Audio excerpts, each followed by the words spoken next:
সরকার পতনের পর দেশজুড়ে বিচ্ছিন্ন কিছু সহিংসতার ঘটনা ঘটেছে। যে সকল ঘটনায় আক্রান্ত হয়েছেন রাজনৈতিক নেতাকর্মী, বাড়িঘর ও বিভিন্ন প্রতিষ্ঠান। এরই মধ্যে রাজশাহীতে স্টার সিনেপ্লেক্স ভাঙচুর করেছে দুর্বৃত্তরা। ভেঙে তছনছ করে ফেলা হয়েছে প্রেক্ষাগৃহ, এরপর ধরিয়ে দেওয়া হয়েছে আগুন। বিষয়টি নিয়ে রীতিমতো ক্ষোভ প্রকাশ করেছেন ঢাকাই সিনেমার বর্তমান সময়ের নায়ক সিয়াম আহমেদ। বুধবার সামাজিক মাধ্যম ফেসবুকে দেওয়া এক স্ট্যাটাসে তিনি সবাইকে অপশক্তিদের বিরুদ্ধে দাঁড়ানোর আহ্বান জানিয়েছেন।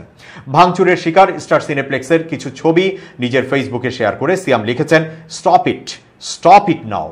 আমরা সবাই মিলে যে নতুন বাংলাদেশের স্বপ্ন দেখেছি, সেখানে শিল্প সংস্কৃতির চর্চা আরো সুন্দর হবে, এটাই কামনা ছিল। তবে কেন রাহুল আনন্দদার বাড়িতে হামলা হলো, বগা তালেবের বাড়িতে হামলা হলো? কেন রাজশাহী সিনেপ্লেক্সের এই হাল? কেন রুটস সিনে ক্লাবের 2 কোটি টাকার ক্ষতি হলো? কারা করেছে এই কাজগুলো? এরপর সিয়াম ভক্তদের ডাক দিয়ে লেখেন, চলুন আমরা সবাই মিলে রুখে দেই এই অপশক্তিদের।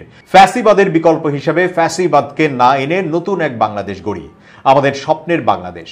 এদিকে ভাঙচুরের ঘটনায় স্টার সিনেপ্লেক্সের senior marketing manager Mezbauddin Ahmed বলেন, রাজশাহীতে বঙ্গবন্ধু হাইটেক পার্কে আমরা স্টার সিনেপ্লেক্সের একটা শাখা চালু করেছিলাম।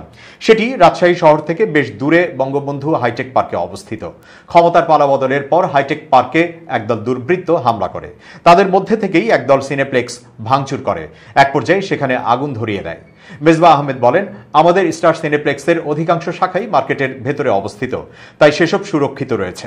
এটা হাইটেক পার্কের ভেতরে ছিল। হাইটেক পার্কে হামলার ফলে আমাদের সিনেপ্লেক্সে হামলা করা হয়েছে।